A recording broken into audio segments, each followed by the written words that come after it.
तो कैसे हैं आप लोग। स्वागत है आपका इस वीडियो में। और इस वीडियो में हम पढ़ रहे हैं क्लास 10th के पॉलिटी का चैप्टर नंबर 3 जिसका नाम है डेमोक्रेसी एंड डाइवर्सिटी। तो देखिए इस चैप्टर में हम मेनली पढ़ने वाले हैं डाइवर्सिटी के बारे में, यानी जो सोसाइटी में डिफरेंसेस होते हैं उसके बारे में। और पीछे के वीडियो चैप्टर्स में हमने पढ़ा था कि जो सोसाइटी में डिफरेंसेस होते हैं लैंग्वेज के आधार पर या रीजन के आधार पर, लेकिन इस चैप्टर में हम मेनली पढ़ने वाले हैं कास्ट या फिर स्किन कलर या फिर इस तरीके के जो सोसाइटी में डिफरेंसेस होते हैं और उनका प्रभाव डेमोक्रेसी के ऊपर क्या पड़ता है, इस चीज़ को हम मेनली पढ़ने वाले हैं। या फिर हम ये भी देखेंगे कि डेमोक्रेसी इस तरीके के जो सोशल डिफरेंसेस है उसके साथ कैसे डील करती है। तो देखिए सबसे पहले हमें एक एग्जाम्पल पढ़ना है, मेक्सिको ओलंपिक में एक घटना हुई थी उसका। तो देखिए वहाँ पर घटना क्या हुई थी इसे हम तुरंत ही देखने वाले हैं। तो ये एक तरीके का एग्जाम्पल है या फिर केस स्टडी है जो कि आपको आगे के चैप्टर को समझने में मदद करेगा, इसलिए आपको यहाँ पर ये पढ़ाया जा रहा है। तो देखिए यहाँ पर आप ये जो पिक्चर देख सकते हैं, इसमें दो लोग जैसे कि आप देख सकते हैं हाथ ऊपर किए हुए खड़े हैं और उनके जो हाथ ऊपर किया है उन्होंने, और उनका जो मुट्ठा है वो बंद है।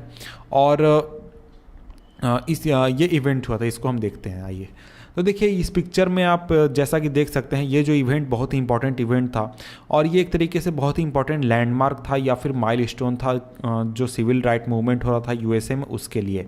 सिविल राइट मूवमेंट क्या था? तो देखिए जैसे कि हमारे देश में डिस्क्रिमिनेशन होता था दलित लोगों के खिलाफ या फिर दूसरे सोसाइटीज़ के खिलाफ, उसी तरीके से यूएसए में जो ब्लैक लोग थे उनके खिलाफ भी डिस्क्रिमिनेशन होता था। उस डिस्क्रिमिनेशन के खिलाफ यानी कि डिस्क्रिमिनेशन को ख़त्म करने के लिए जो मूवमेंट चलाया जा रहा था उसका नाम था सिविल राइट मूवमेंट। तो देखिए अब ये जो पूरा इवेंट हुआ था, ये इवेंट हुआ था मेडल सिरोमनी में मेक्सिको ओलंपिक में, जो हुआ था 1968 में। इस ओलंपिक के 200 मीटर रेस जो इवेंट हुआ था उसमें दो लोग जीते थे जिनका नाम था टॉमी स्मिथ और जॉन कार्लोस। ये दोनों अफ्रीकन अमेरिकन्स थे, यानी कि ब्लैक कम्युनिटी से आते थे और काफ़ी गरीब थे।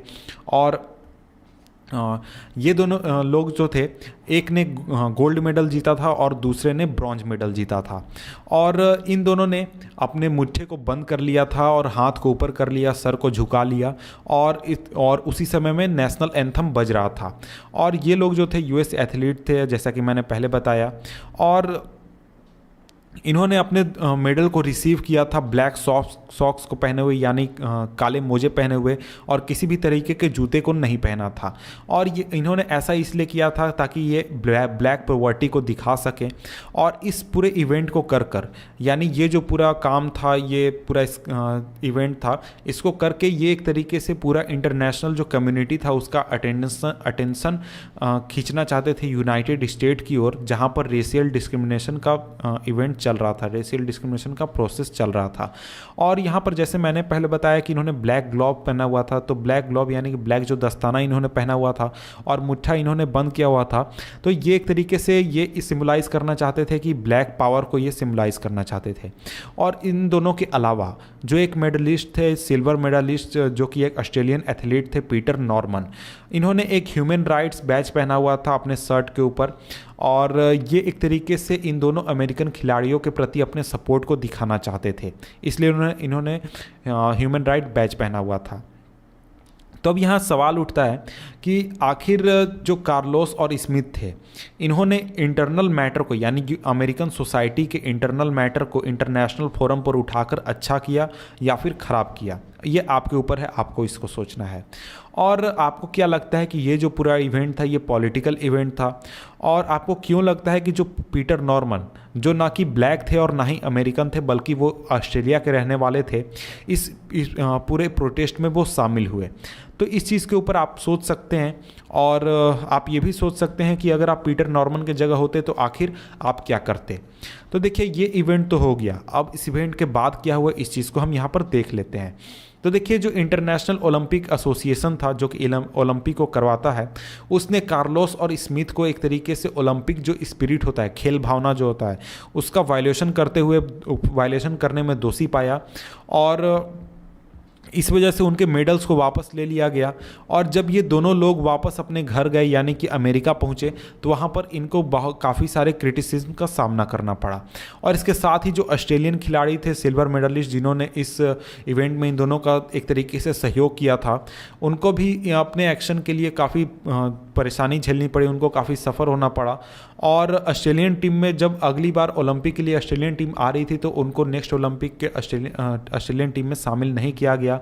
और एक तरीके से हम ये कह सकते हैं कि उनको परेशानी तो हुई, लेकिन उनका जो एक्शन था वो इंटरनेशनल अटेंशन खींचने में कामयाब रहा सिविल राइट मूवमेंट के लिए, जो कि यूनाइटेड स्टेट में हो रहा था। और पिछले कुछ साल पहले जो यूनिवर्सिटी थी जहाँ से ये दोनों व्यक्ति पढ़कर निकले थे, जिसका नाम था सैन होजे, उस यूनिवर्सिटी ने 20 फीट लंबी इन दोनों की मूर्ति लगाई थी उसी कंडीशन में, जो कि जिस सिचुएशन में ये मेक्सिको इवेंट में खड़े थे। तो यहाँ पर इस मूर्ति को आप देख सकते हैं, ये मूर्ति 20 फीट लंबी है। ये दोनों व्यक्ति हैं और उसी इवेंट में लगाई गई है, उसी कंडीशन में लगाई गई है जैसा कि 1968 में ये खड़े थे। तो आगे हम बढ़ते हैं और आगे बढ़ते हैं हम next topic, differences, similarities, divisions. यानी एक तरीके से सोसाइटी में जो डिफरेंसेस हैं, सोसाइटी में जो सिमिलरिटीज़ हैं और डिविजन्स हैं, इन सभी के बारे में। तो देखिए ऊपर का जो एग्जाम्पल हमने देखा एथलीट्स के बारे में, वो एक तरीके से दिखाता है कि जो सोशल डिवीज़न होता है और सोशल इनइक्वालिटीज़ होता है, उसके खिलाफ लोग किस तरीके से रिस्पॉन्ड करते हैं। तो क्या ऐसा वहीं होता है जहाँ पर रेशियल डिस्क्रिमिनेशन होता है, उसी जगहों पर इस तरीके की चीज़ें होती हैं जहाँ पर उसी सोसाइटीज़ में इस तरीके की चीज़ें होती हैं जहाँ पर रेशियल डिविजन्स हो?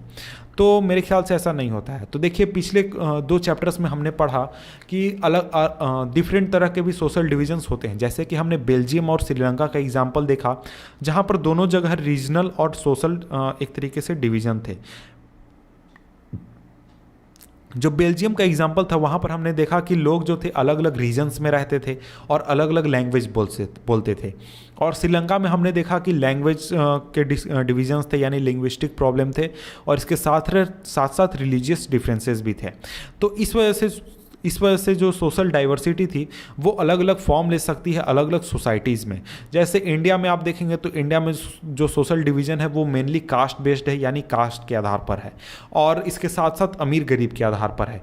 वहीं आप देखेंगे जो यूएसए में डिस्क्रिमिनेशन होता था वो स्किन के कलर के आधार पर होता था, यानी अगर आप ब्लैक हैं तो आपको प्रताड़ित किया जाएगा, अगर आप वाइट हैं तो आपको प्रताड़ित नहीं किया जाएगा। वहाँ पर किसी भी तरीके का जात या फिर कास्ट इस तरीके की चीज़ की बात नहीं थी। इसके बाद अब हम पढ़ते हैं नेक्स्ट टॉपिक है हमारा ओरिजिन्स ऑफ सोशल डिफरेंसेस। यानी जो सोशल डिफरेंसेस है ये आखिर आते कहाँ से हैं, ये निकलते कहाँ से हैं। तो देखिए सबसे पहला और सबसे बेसिक बात यह है कि जो सोशल डिफरेंसेस आते हैं वो जन्म के आधार पर आते हैं। नॉर्मली ऐसा तो नहीं है कि हम ये चुन सकते हैं कि हम किस कम्युनिटी में जन्म लेंगे या फिर हम किस कम्युनिटी से बिलोंग करेंगे। हम किसी भी कम्युनिटी से बिलोंग इसलिए करते हैं क्योंकि हमने उस कम्युनिटी में जन्म लिया है। और हम सभी लोग जो हैं सभी ने सोशल डिफरेंसेस एक तरीके से फेस किए हैं क्योंकि हमने किसी न किसी कम्युनिटी में जन्म लिया है, और हम ये चीज़ जो है एवरीडे लाइफ में फेस करते हैं। चाहे आप किसी भी कम्युनिटी से बिलोंग करते हो, और अगर आप दूसरे कम्युनिटी के लोगों के बीच जाएं या फिर वैसे लोगों के बीच जाएं जो कम्युनिटीज़ के पार्टीशन को एक तरीके से वैल्यू देते हैं, तो वहाँ पर आपको ये डिफरेंसेस देखने को मिल जाएंगे। तो ऐसा नहीं है कि ये डिफरेंसेस जो होते हैं ये सिर्फ आपको सोसाइटी से सोशल होते हैं। इसके अलावा आप देख सकते हैं कि मेल फीमेल के बीच में डिस्क्रिमिनेशन होता है, टॉल शॉर्ट के बीच में डिस्क्रिमिनेशन होता है। इसके अलावा कई और तरह के कम्प्लेक्शंस होते हैं जहाँ पर डिस्क्रिमिनेशन होता है, जैसे कि फिजिकल डिसेबिलिटीज़ जिन लोगों को होती है उनके साथ डिस्क्रिमिनेशन होता है। तो सोसाइटी में डिस्क्रिमिनेशन या फिर डिफरेंसेस बहुत तरह के होते हैं, और ऐसा नहीं है कि ये सिर्फ जन्म के आधार पर ही हो। कुछ जो डिफरेंसेस होते हैं या फिर जो डिवीजन्स होते हैं वो हमारे चॉइस के ऊपर भी होते हैं। फॉर एग्जांपल अगर हम रिलीजन को ले लें तो 2 अलग अलग रिलीजन जो है वो आपस में जनरली फाइट करती हैं या फिर उनके बीच में डिफरेंसेस होते हैं। लेकिन कुछ लोग होते हैं जो कि धर्म को मानते ही नहीं है, किसी भी रिलीजन को मानते नहीं हैं, या फिर गॉड में बिलीव नहीं करते हैं। या फिर कुछ लोग होते हैं जो अपनी चॉइस से किसी न किसी धर्म को फॉलो करने लगते हैं, अपने जिस धर्म में उन्होंने जन्म लिया है उसको छोड़कर। और हम में से ज़्यादातर लोग होते हैं जो कुछ पढ़ते हैं, जो वो पढ़ना चाहते हैं या फिर जॉब करना चाहते हैं, कुछ ऑक्यूपेशन करना चाहते हैं, और या फिर गेम खेलना चाहते हैं, या फिर कोई कल्चरल एक्टिविटी करना चाहते हैं जिसमें हमारा मन लगता हो या फिर जिसमें हमारा इंटरेस्ट हो। तो ये सभी चीज़ें जो हैं एक तरीके से सोशल ग्रुप बनाती हैं, और ये सभी चीज़ें जो हैं हमारे चॉइसेस के आधार पर बनती हैं।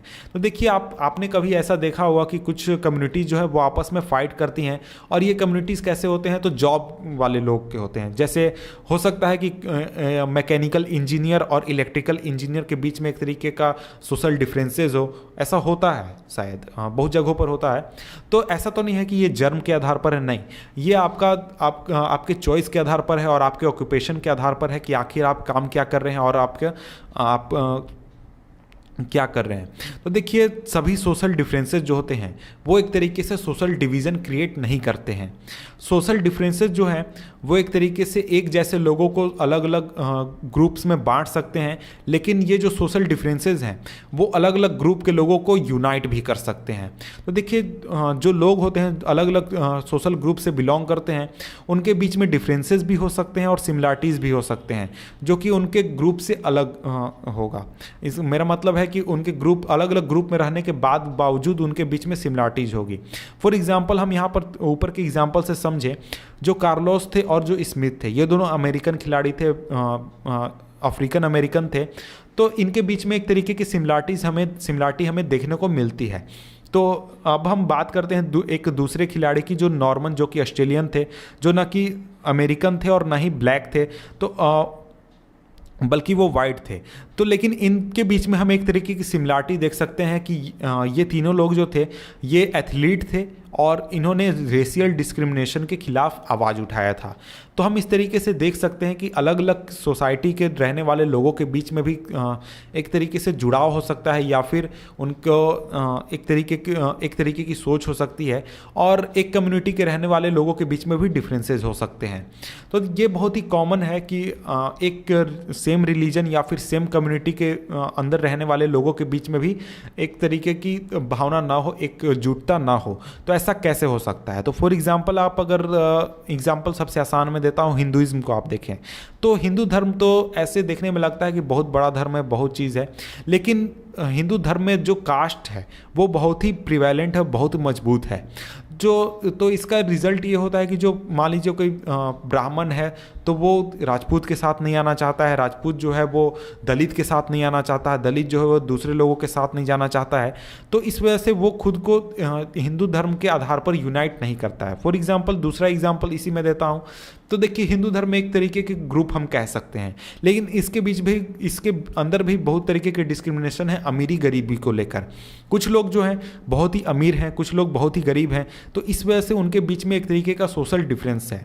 तो यहाँ पर मैंने बात की कि हो सकता है कि दलित लोग एक दूसरे के साथ यूनाइट हो, लेकिन ऐसा भी हो सकता है कि कुछ दलित अगर अमीर हैं और कुछ अगर गरीब हैं, तो वो दोनों एक दूसरे के साथ नहीं आएंगे, चाहे हम कितनी भी बात कर लें दलित उत्पीड़न की या फिर किसी और चीज़ की, क्योंकि उनकी जो थिंकिंग है एक दूसरे से अलग हो चुकी है, उनका लिविंग स्टैंडर्ड एक दूसरे से अलग हो चुका है, उनका कंडीशन एक दूसरे से अलग हो चुका है।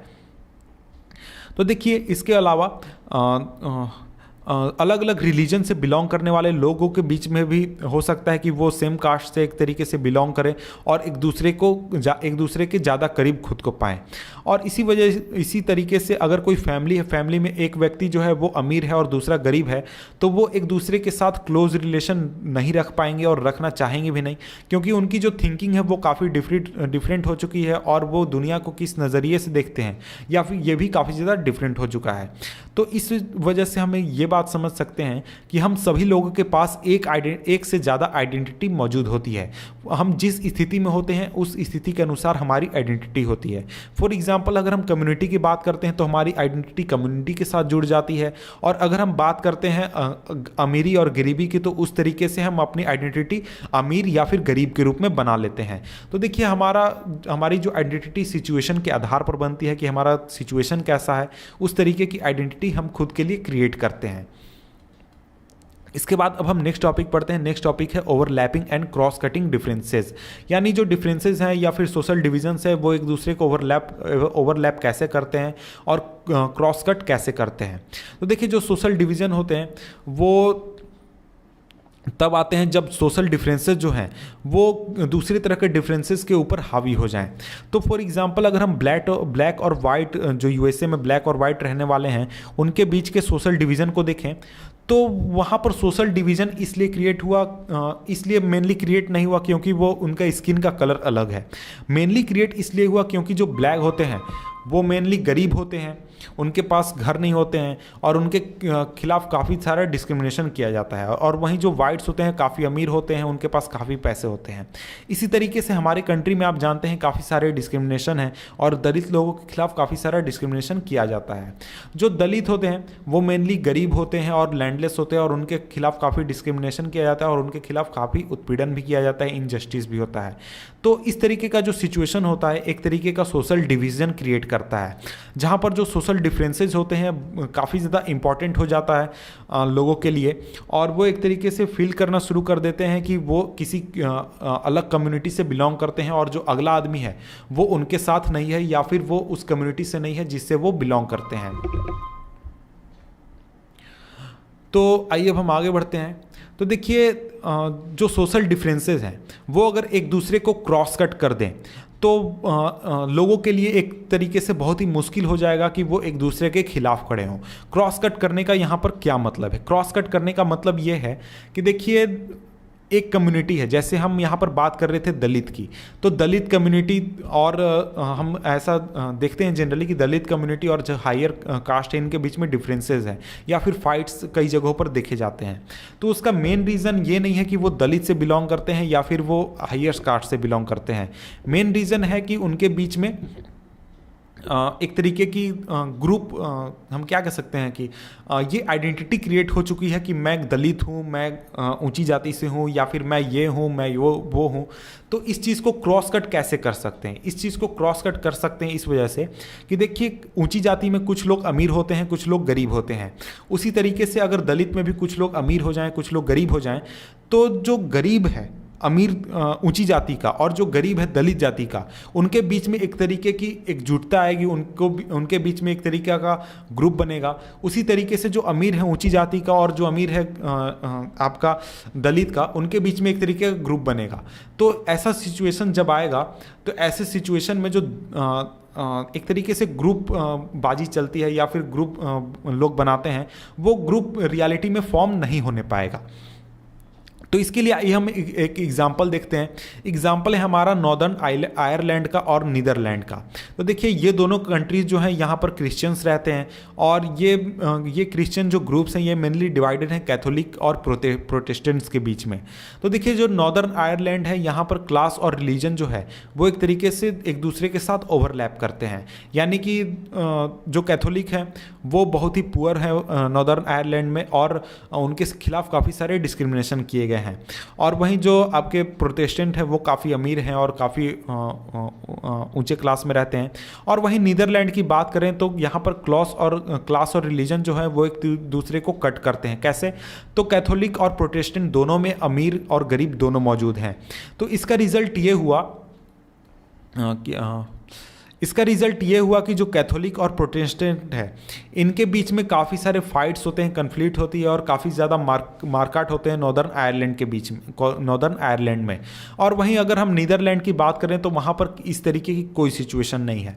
तो इससे आप सिंपली क्या समझ सकते हैं? तो इससे सिंपली समझ सकते हैं कि देखिए मेनली जो सोशल ग्रुप्स होते हैं या फिर सोशल आइडेंटिटी लोगों में क्रिएट होती है वो सिर्फ आपका किसी बर्थ आइडेंटिटी के ऊपर क्रिएट नहीं होती, उसके अलावा भी बहुत सारी चीज़ें होती हैं जो कि लोगों को एक ग्रुप बनाती है, लोगों को एक साझा आइडेंटिटी प्रोवाइड कराती है।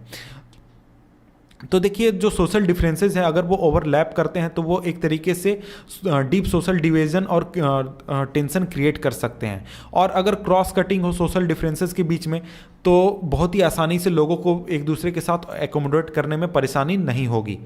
तो यहाँ पर मैंने जो ऊपर एग्जांपल बताया ये नीदरलैंड वाला और आपका नॉर्दर्न आयरलैंड वाला, तो इससे आप समझ सकते हैं इस चीज़ को। जो सोशल डिवीज़न होते हैं ये एक तरीके के नहीं होते। मेरा मतलब है कि अलग अलग कंट्रीज़ में ये सोशल डिवीज़न अलग अलग होते हैं, और ऐसा नहीं है कि ये छोटे कंट्री या बड़े कंट्री में होते हैं। जैसे कि इंडिया की अगर बात करें तो इंडिया बहुत ही बड़ा कंट्री है, बहुत ही वास्ट कंट्री है, जहाँ पर बहुत सारे कम्युनिटीज़ रहते हैं। वहीं बेल्जियम की अगर हम बात कर रहे हैं तो ये बहुत ही छोटा कंट्री है, जहाँ पर बहुत सारे कम्युनिटीज़ रहते हैं। और अगर हम दूसरे कंट्रीज़ की बात करें जैसे कि जर्मनी, स्वीडन, तो ये एक तरीके से पहले होमोजीनियस कंट्री हुआ करते थे, जहाँ पर एक ही कम्युनिटी के लोग रहते थे। लेकिन ये भी अब धीरे धीरे रैपिड चेंज की ओर जा रहे हैं, जहाँ पर दूसरे जगहों से लोग आकर रह रहे हैं, दुनिया के दूसरे जगहों से। और जो माइग्रेंट्स होते हैं, यानी कि जो दूसरे जगहों से लोग यहाँ आकर बसते हैं, वो अपने कल्चर को अपने साथ लेकर आते हैं और वो एक अलग सोशल कम्युनिटी बनाने की कोशिश करते हैं। तो एक तरीके से अब ज़्यादातर कंट्रीज़ वर्ल्ड के जो हैं वो मल्टी कल्चरल हो चुके हैं, और उनके सोसाइटी में बहुत सारे कम्युनिटीज़ रहते हैं। तो इस वजह से लोग जो हैं वो सोशल डिफरेंसेस को रिमूव करना चाहते हैं और पीस के साथ रहना चाहते हैं। तो उसके लिए सबसे ज़्यादा ज़रूरी है कि जो अमीर गरीब इस तरीके के फ़र्क हैं उनको रिमूव किया जाए, तो इस तरीके के प्रॉब्लम्स को रिमूव किया जा सकता है। इसके बाद अब हम नेक्स्ट टॉपिक पढ़ेंगे, पॉलिटिक्स ऑफ सोशल डिवीज़न। इसको पढ़ेंगे हम नेक्स्ट वीडियो में। तो मिलते हैं आपसे हम नेक्स्ट वीडियो में, तब तक के लिए गुड बाय।